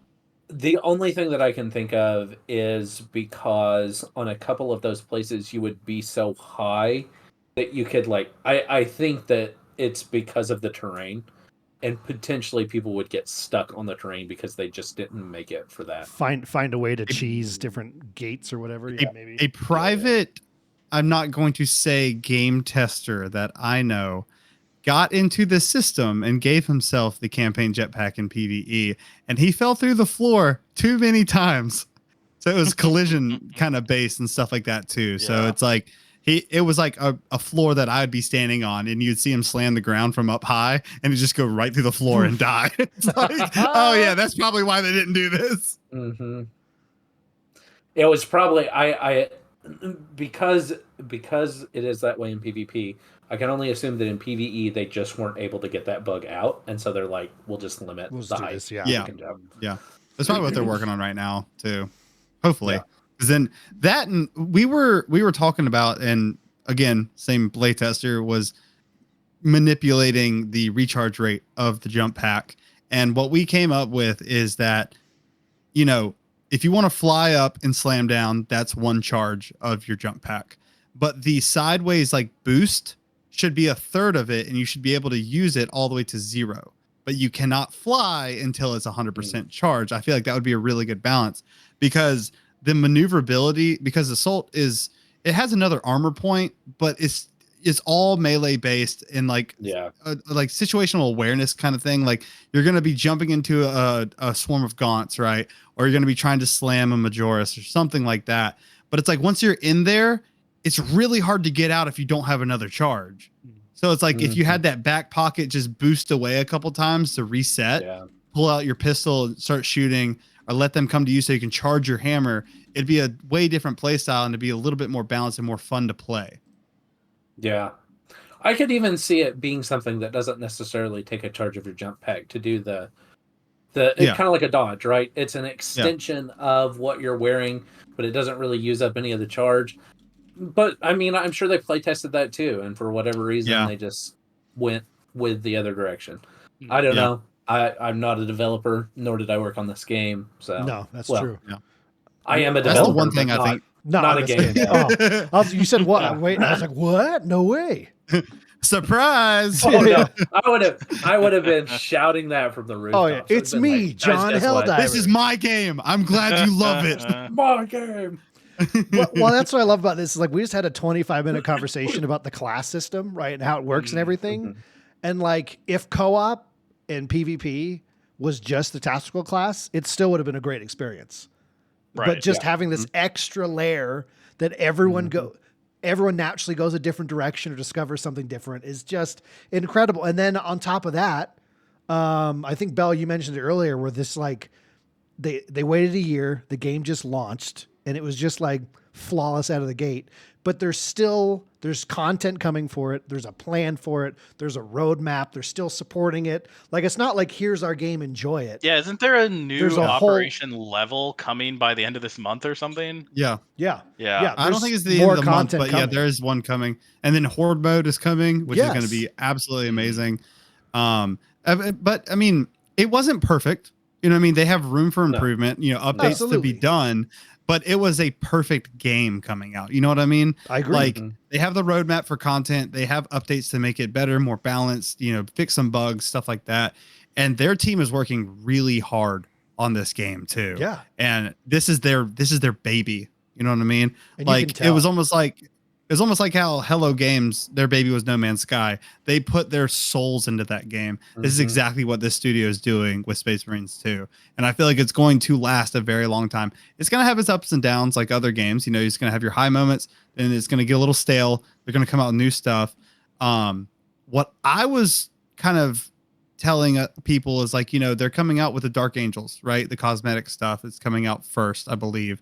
And I would love that they would release like an op with each of them that would do some of the story of that chapter.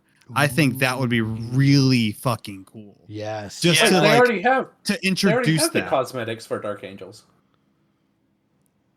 They They have the color sorry. palette at least. Sorry, yeah. So they have the color palette, but it's going to be more ornamental stuff that's more towards the Dark Angels. It's going to be more specific. That was going to be one of my comments. Was like, I wish that there was more benefits Like of choosing different chapters, or like more ornament chapter or ornament options for different chapters. Yeah, actually not being able to actually wear fucking furs when you're a space wolf. Yeah. That's what I was gonna say. Breaks Yeah, my heart, there's man. no like. It breaks my heart too, buddy. Space wolves. It's awful. There's no like vampire like shiny gold filigree shit for Blood Angels. For the Blood Angels, yeah. Yeah, which that is on the roadmap too. It's after Dark Angels is Blood Angels. So they'll be coming out with a lot of stuff. That's not stuff they needed to do. It No. could have just been That's for the great fans. as it is. Yeah.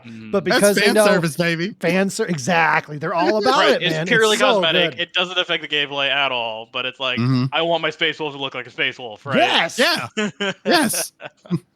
I want some skulls and I want some wolf pelts. Yeah. And... If you want skulls, play a heavy because that's all their ornaments are when you level it up. Right. I think we counted. There's like 35 skulls when you have it maxed out on this dude. It's ridiculous. Which makes sense. Yeah. They need to get a chain axe in there too. Yeah. Power axe from the first game. Power axe with the wave attacks, bro. I want that now. Like, give me that. That sounds pretty cool. I didn't know power axe was a thing. Yep, they had a power axe in the first game, and it was fast hitting, and it had some range to it because the slashes would have like an energy wave that would come out of it. You had a slam attack that would do like the power sword has that too, doesn't it? It has the stance. It has like an arc of energy that comes out after. It does, but it's a little short range. The power axe had like a good couple meters to it. Yeah. And it was faster. It was so cool.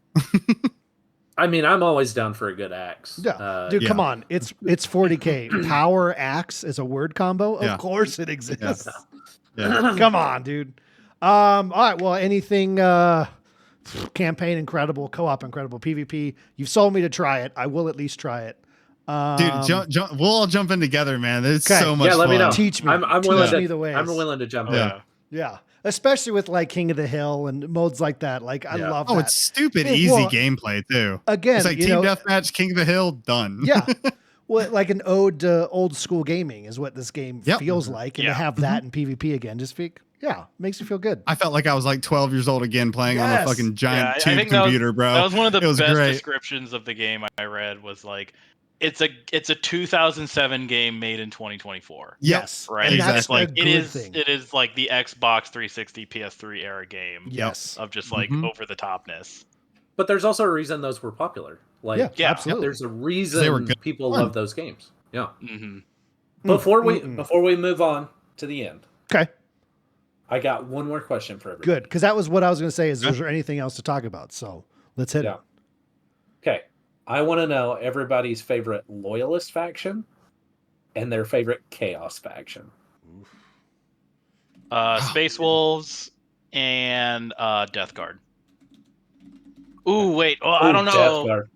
Nice. I do really like Thousand Suns too, though.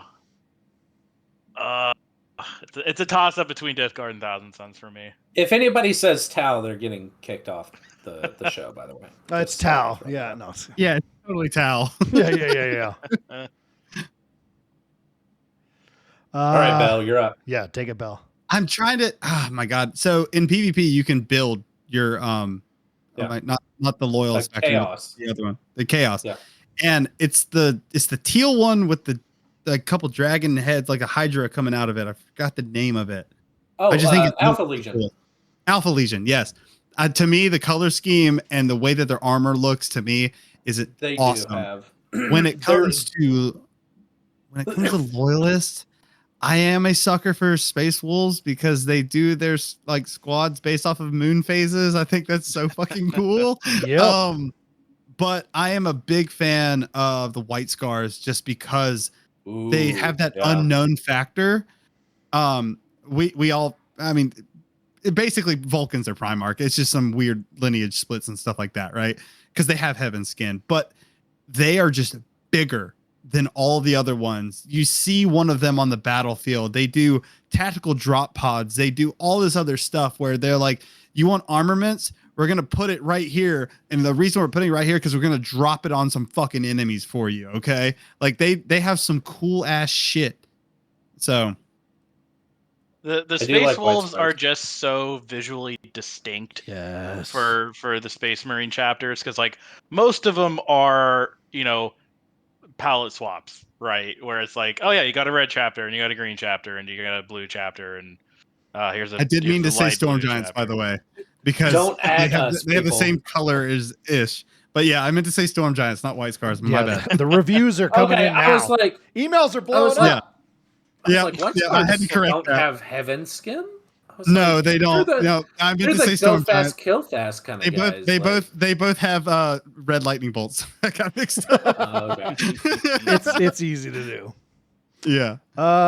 For me, I mean, Space Wolves also just again, when I first went into a Games Workshop, I think that might've been one of the first things I saw was like a group of Space Wolves, on bikes. You know what I mean?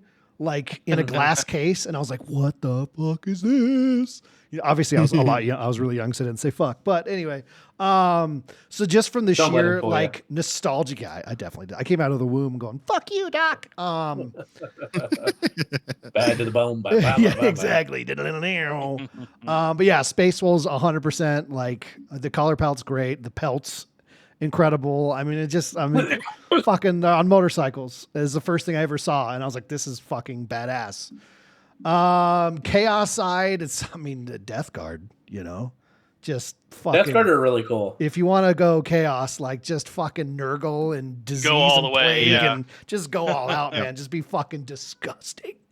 Honestly, if I were just thrust in the Warhammer 40k universe, of all the Space Marines, Loyalist and Chaos, I would think I would rather be a Death Guard than anything else. And that's simply because Nurgle is the most benevolent of the Chaos Gods. Yeah, you're going to have a butthole where your mouth should be, but, you know, you really kind of already do. Oh.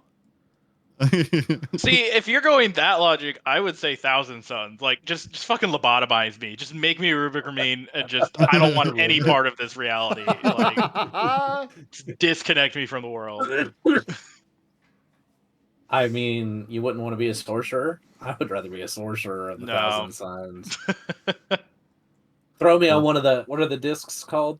Magic carpets, yeah. Yeah, whatever.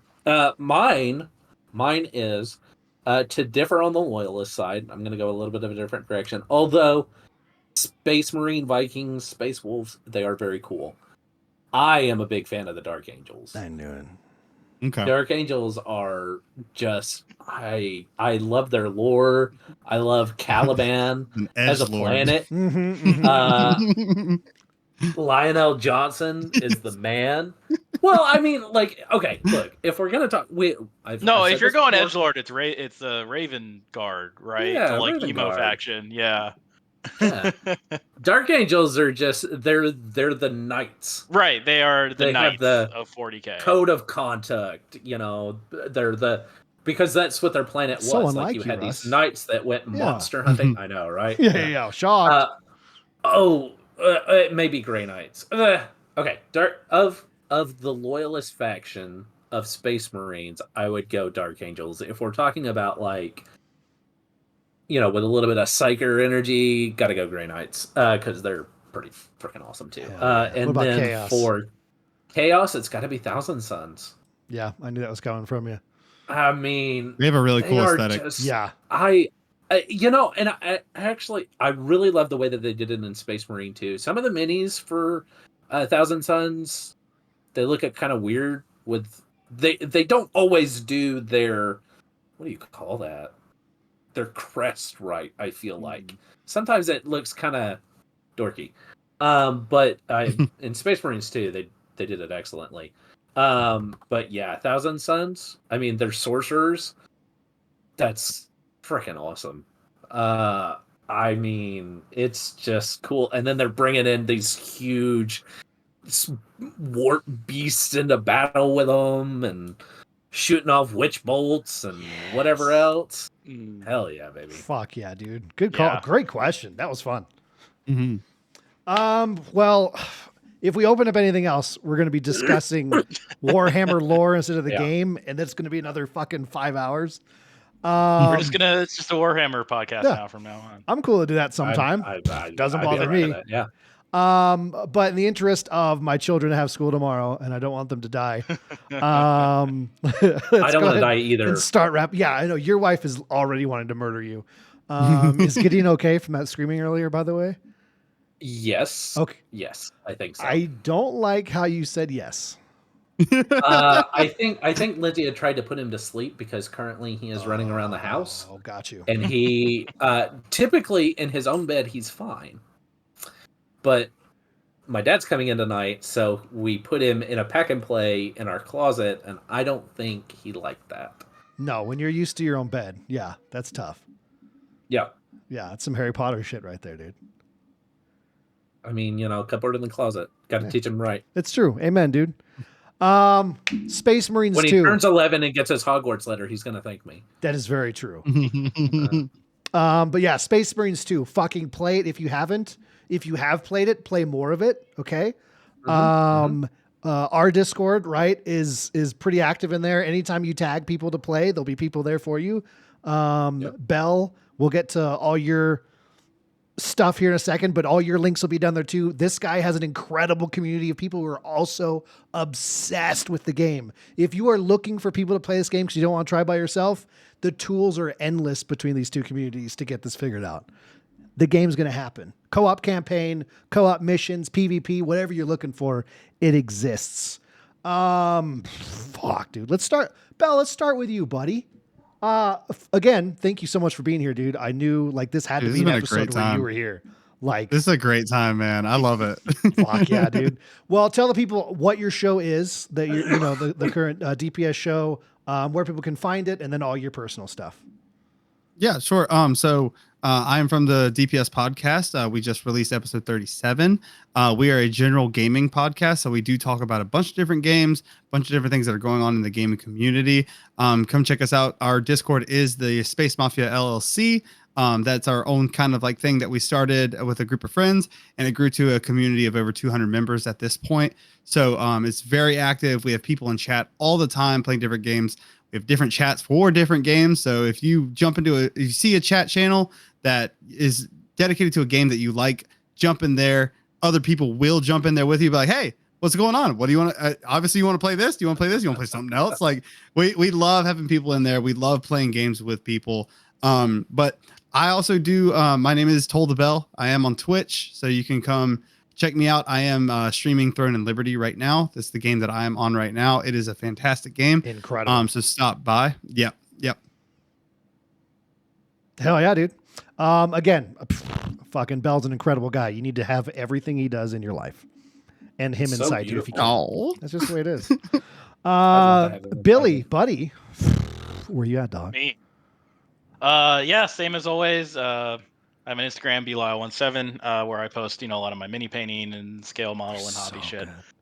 Or Fud's Discord in the Arts and Crafts channel. I post, just posted the Hounds of Mordecai, Space Wolves Reavers. I just finished up. They're in there. Go check them out. And yeah, Checking this out excited. You should, yeah. Excited for Space Marine 3. Finally fight the Necrons. When we're in our Yes, 50s, it's dude. going to be a great In game. another Okay. 13 years, I'll be able to play give me the Space Marine 3. Necrons now. I want to Yeah. fight Real them. quick, I thought when we went down into the Undercroft and they're like, this is a tomb world, I was like, oh, Get the fuck out. Yep. Yeah. I was like, they're gonna throw a third faction into this game. I am here for this. I really thought we were gonna get some Necrons there at the end. I was. They sure. set it up for sure. For Oh, Space 100%. Marine 3. Yeah. Because 1 was orcs, 2 was Tyranids and Chaos, and now it's got to be Necrons. 100%, dude. I really hope so because I can't. Oh my gosh. Sorry. No, you're good. Let's just, I do let's also, just keep going. Bill, while I have you looking you in the face, dude, your painting is legitly incredible. Like, Well, thank you. it is beautiful. it has man. quickly become my favorite channel just because you post in it. And I never get to, anytime I get a notification that's Bill and I has posted Arts and Crafts, I'm like, drop everything. If I had a baby, I'd drop the baby and I'd go check Dude, that you channel. are really, really I mean, you good. still have kids. You can drop them too. It's okay. It doesn't have the same effect as dropping a baby. You know what I mean? Like, yeah, that's fair. it's a much Teach them a different lesson sound. right off the bat. When they're older, it's not as satisfying. I'll be the one to say Yeah. it. Dropping a baby don't is get the very same- satisfying. You don't get the same hollow thunk. Amen, dude. There's that brief moment where there's that soft spot. You can kind of see everything kind of go whoop and pop back in for a second. Oh my God, I love it. Oh, Bill, you are really But, good. I'm looking at it now. Holy Thank you. shit. Yeah. I'm trying to decide Very what, good. Oh my God. what I wanna do next. Which ones? I have a couple kill teams. I just got those Rubik Marines last weekend. And he does a bunch of Lego sets. Is really into painting like any kind of model that planes, tanks, trains, planes, automobiles. You know, like he's doing it all. Yeah, go check it out. Yeah, great, awesome Instagram, awesome channel in the Discord. Billy, I love you, dude. Love you too. Russ, Ooh, Billy, I love your your way. way. Every day. Where you at, dude or butt? You can find me on here at Jekyll7250. I think.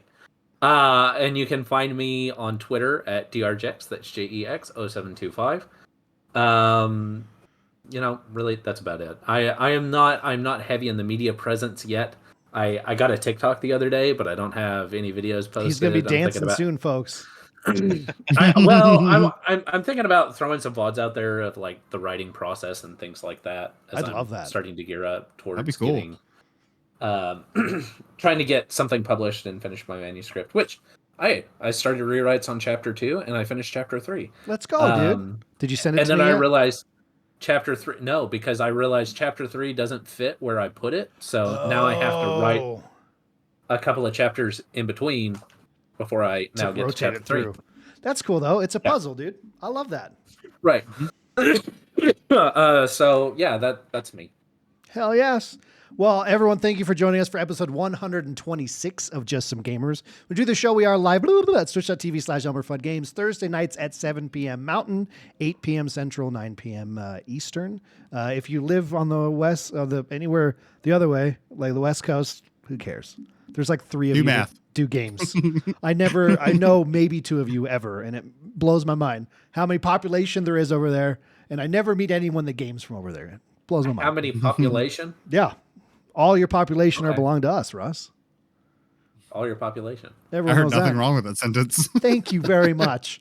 As for myself, I'm ELMMERFUDD. You can find me Twitter, Twitch, YouTube, Instagram, TikTok, all those places at ELMMERFUDD Games. Double M, double D. Russell. I think we can all agree we need, after the first mission, we need a Death Watch game. Anyway, take us out. Join us next week on Just Some Gamers for mutual chaos and utter incompetency. Beautiful. Yes. That's a show in the books. Boom, baby. Tape it up, Awesome. ship it out with the proper amount of postage, obviously. Or So, he'll come for you. Yeah. So, Fudd, have you listened to a couple episodes of our podcast? I listen to every episode of your podcast, and that's Dude, a that's fact, amazing. Jack. Hell yeah. I love always your have show. to check. So, at the end of every episode, I do like a send off, like an outro, Yeah, right? yeah. And I make it creative off of the number that we're on. Give you a little sneak peek of 37 because it's not edited yet because Rodimus Yes. is slacking. But the sneak peek, I probably canceled myself on that outro. Dude. I said, all right, thank you for this, or said, that's it, everybody, episode 37. And I said, the winners of Super Bowl 37 were the Tampa Bay Buccaneers. I said, and after Hurricane Milton, they're going to be the Tampa Bay ain't fucking years. We had talked about the hurricane and stuff like that on the episode. And I was like, I already had it written before we started this conversation, so I'm sticking fucking to This it. is happening. This is happening. That's fantastic. What a time to be alive! Like I stayed up like all night last night just watching people live stream it on TikTok and just like from their Oh my porch in their God. apartment, and I was like, "What a time to be alive!" Like this is great. I saw somebody who was floating in a kayak Yeah. in their living room, Uh-huh. streaming live on TikTok, and I was like, This is my life now. Uh-huh. I am half aquatic.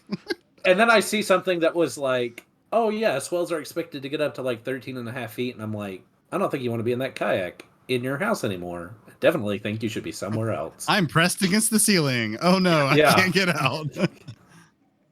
There was this guy who was like on the 8th floor of his apartment complex and like went down to record a video of like what it looked like in the lobby. And then the electronic door closed behind him. And then the power went out. So the rest of the time he was just like stuck in the lobby where he did not want to be. Shit. Oh my God. He's alive. But yeah. It's No, just like, thank you. oh my God. Just the panic in his voice. He's like, it's not opening. That's so bad to laugh at. I know. It's like dark humor. It's like Yeah. it's kind of funny. Oh, dude, yeah. Dark humor is like food. Not everyone gets it, so it's okay.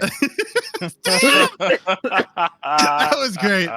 That's probably been overused, but that's the first I'm hearing of it. It never gets old. See, I think it's more like cum. It's an acquired taste. Yeah. I'd like to Yeah. acquire some. Just everybody just make that as awkward as possible for you. I was like, Oh, stay wow, quiet. Stay quiet. Yeah. Ooh. Anyone in the live chat, thank you for hanging out and chatting. Love all of you. Beef, and you're well aware where you sit in my heart. That is a whole fantastic heart. human being, by the way. Right Incredible in your Beef arteries is a great dude. because Amen. of the cholesterol and arterial buildup. That's beef. true. I changed his name to Chicken in our Discord, and he fucking lost it. Well, everyone in chat, we're going to go ahead and end the stream here. Once again, Bell, you need to have Russ on your show. You'd love it. Okay. Dude,